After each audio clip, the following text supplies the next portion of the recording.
There are a lot of things you can do in Minecraft, but because there are so many, there are also sometimes things we end up forgetting. So to help you remember, or maybe to teach you something new, these are 28 Minecraft things you should start doing. Also, we're super duper close to 500,000 subscribers, so if you could subscribe, it'd help out a ton and mean a lot. Thank you very much, and I hope you enjoy. Number 1. Finding diamonds is hard, and no one wants to spend hours strip mining only for a couple of diamonds. But don't fear, because you can find diamonds super easily. All you need is a river and some clay. This is probably the coolest trick ever. If you find a clay patch in a river, congrats, cause you just found diamonds. Simply locate the center of the patch, go 2 blocks positive in the Z direction, and just mine down. 8 out of 10 times, you will find a diamond vein. It's easy as that. Number 2. If you've ever built a farm in Minecraft, you've probably built it something like this, with water in the center. But if you've ever wondered if you can spruce up your farm design a little, well, you can. You see, crops can hydrate through anything, it doesn't have to be farmland. Your plants will grow just as well if separated by stone, coral, or even air. Yeah, crops can hydrate through straight up air. Pretty cool and useful if you ask me. Number 3. On the topic of mining, let's look at another cheap trick. You may or may not know that if you set up a piston above a composter and push yourself in, you can locate the nearby caves. But that's not the end of it. You can actually do the same thing with gravel, which is much easier to find than the iron and redstone required for a piston. If you want a better use than just finding caves, you can locate the portal room of a stronghold this way, which will definitely save you a lot of time. Number 4. Creepers suck, don't they? There's nothing worse than a long day of mining only for a creeper to suddenly erupt and make you lose all the stuff you've been carrying around. But these things can be super easy to kill if you know how. Because explosion damage is calculated from distance to your feet, if you place a block in front of you as a creeper explodes, you can minimize the damage taken. I mean, these things barely pose a threat anymore. Number 5. On the topic of explosions, the Desert Temple Trap. This thing can be a pain, especially if you just finished looting the temple and happen to trip over the pressure plate on accident. But there's no need to worry. If you're fast enough, all you need is a bucket of water. Just break the block where the pressure plate is, place water in the gap, and you'll take almost 0 damage from the remaining TNT. Number 6. We can take the previous tip one step further.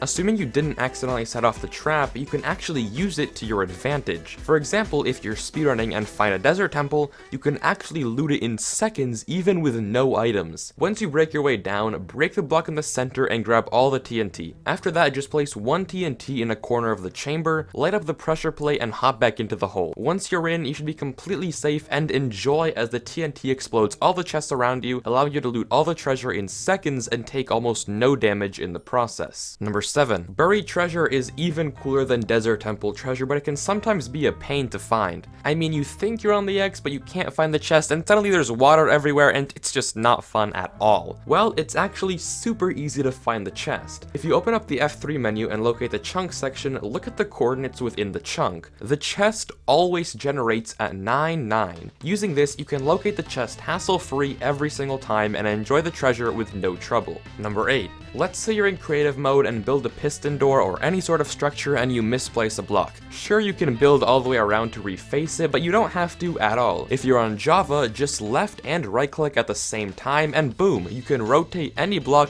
just like that, hassle-free. Number 9. Moving villagers can suck. These guys always seem like they don't want to cooperate with you. And who wants a mending book when it will cost you 5 hours of time maneuvering them around? But as per usual, it doesn't have to be this hard. If your villager has a profession, he'll follow you temporarily whenever you open his trade interface. Using this, you can actually get him to follow you through hallways and even up staircases. I really wish I'd done this earlier. It's really easy to do and can save a lot of time. Number 10. Have you ever built something high up and then realized you wanted to build a layer down but you have no water? Well, perfect, because there's another way to do that and it's pretty easy. All you need is 2 trapdoors. If you go a block out and place a trapdoor on the bottom half of the new block, and then place another trapdoor on the top half of the old block, you can then get right on the edge and go into crawl mode. While you're there, shift right clicking on the top of the upper half trapdoor will place a block below it, allowing you to staircase or build downwards. Once you're done, just remove the trapdoors and repeat to your heart's content. Number 11. After using a sponge to collect water, you may know that putting the wet sponge into a furnace gets you a dry sponge again. However, what you might not know is that once you have fuel in the furnace, you can then put an empty water bucket underneath and recollect the water. You can even do it all in one go if you have a lava bucket to spare, since it automatically empties when you use it. Just make sure you put that excess lava fuel to good use. Number 12. Lava is the most abundant resource in the Nether, and water is the complete opposite. Apart from placing it in a cauldron, there's no other way to get water in the Nether. Or is there? Using a glow lichen, if you place down lava and then a glow lichen on top of it, it will actually form water in the Nether. Sadly, this glitch only worked in several snapshots and was recently fixed, but hey, if you want to break Minecraft for your friends, this is a good way to do it. Number 13. While searching for something in the ocean, it's oftentimes hard to see underneath the surface. However, if you toggle into F5 mode while in a boat and slowly move your camera backwards, you can adjust it so that your view somehow removes all the murkiness, illuminating the ocean floor for you to see. This is used by a lot of speedrunners to locate an underwater stronghold, and you can do just the same thing.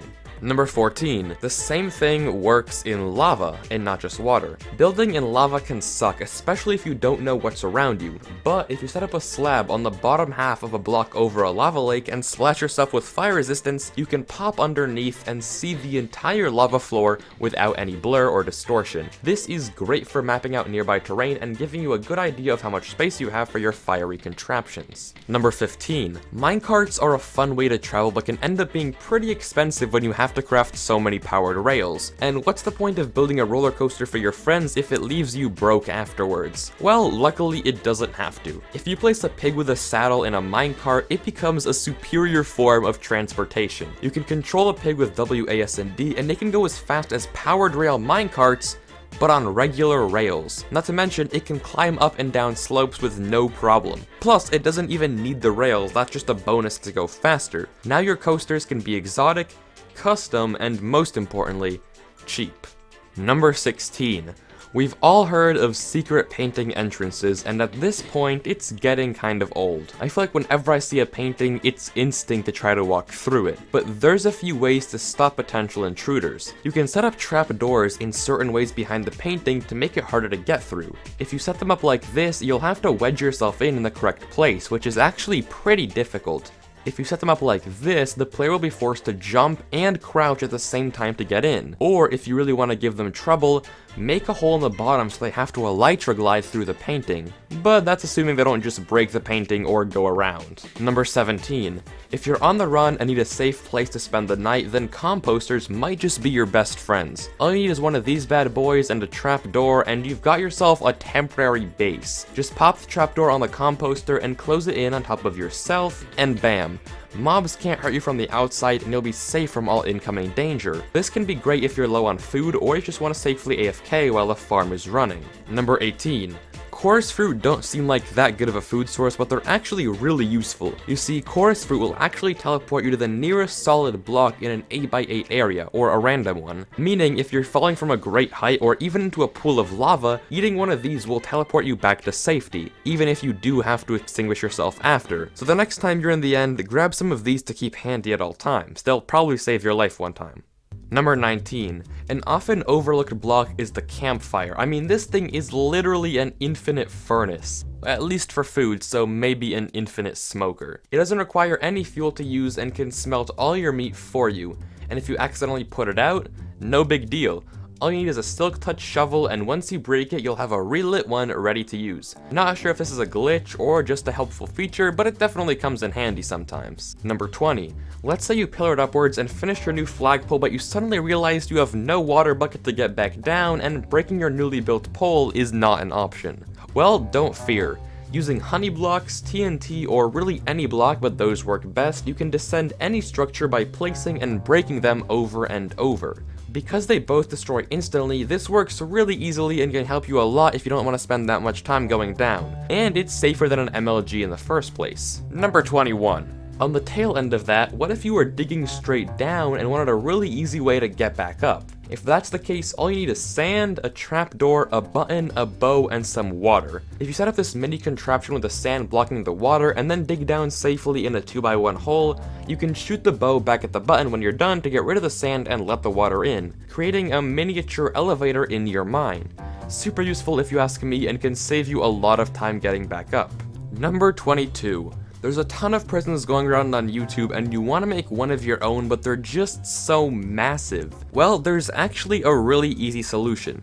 You just have to beat the Ender Dragon twice. Okay, maybe not that easy.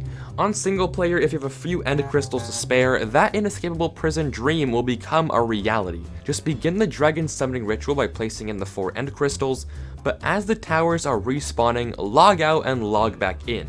You can then push the new End Crystals with pistons all the way through the portal and back home. The best part? They're now completely indestructible, so trapping your friend in a room with one of these will make it nearly impossible to get out. Yeah, pretty easy prison. Number 23. As you could probably tell from this video, trapdoors are super useful, and they have even more potential benefits. If you place them facing inwards as walls, you can make an animal pen that mobs can hop into, but for some reason they can't hop out of. It's a strange and cool feature, plus it has no effect on you, so this could be your new pen if you want. Number 24. Using a chicken on a lead and some carefully adjusted boats, you can make a completely safe void platform. A home in the void. Just break the block with the chicken on it, leash it to a fence, and then adjust all the boats so they go neatly in the corners. Now break the slabs underneath the boats. Hitting F3 and B to toggle hitboxes can help in breaking the slabs. Once you've finished, you'll have a nice habitable spot to relax in and enjoy the abyss. Number 25. Lingering potions can be expensive. I mean, you need Dragon's Breath, and even then you can only make so many. But if you have a creeper, that will do the job just as well. If you throw any splash potion onto a creeper and then blow it up, it will leave a lingering effect of whatever that potion was. Granted, I don't know when you'd ever use this, but it might come in handy. Who knows? Number 26. If you're making a map of your base and want to show it off, or just make it look nicer, consider this. If you rename a banner in an anvil and then place it down, right-clicking on the banner with the map will make a visible waypoint with whatever name you chose appear. Now you can label your world to make it easier to navigate or locate things. Number 27. Flexing on your friends is always fun. There's nothing better than knowing you have more diamonds and rubbing it in their face. But it's really hard to find ways to brag when everything you build out of diamonds just looks ugly. However, a really subtle but giant flex is to use jukeboxes as fuel sources. Jukeboxes require a diamond to craft, and you can actually smelt them as fuel in a furnace. So the next time you really want to rub it in how much richer you are, show your friends a super smelter completely powered by these music boxes. They're sure to be amazed and probably hate you afterwards. Number 28. Redstone can be tough sometimes, and going upwards or sideways isn't always the easiest, but it can be with the power of leaves. If you put a log underneath a few leaves, the game will actually update them so they think they become part of a tree. And this update can be detected by observers. For up to 6 blocks, you can use a line of leaves to send redstone signals, allowing you to make some really wacky and elegant looking contraptions. It's completely eco-friendly as well. But hey, that's that. Those are 28 Minecraft things you should start doing. If you did enjoy the video, then please do consider subscribing. It helps out a ton, and I appreciate it a lot. According to YouTube statistics, I share a lot of viewers with this amazing channel called Skip the Tutorial. And as you may have noticed, this video is heavily inspired by their format. So if you did enjoy this, then please go subscribe to them also, and let me know if you want to see more similar stuff by leaving a comment with your opinion. If this video does well and it turns out we do share a big audience, then I'll continue doing more, but not that many because I don't want to completely rip them off. But that said, thanks again, I'll see you next time, thank you so much for watching, peace out, and have a good one.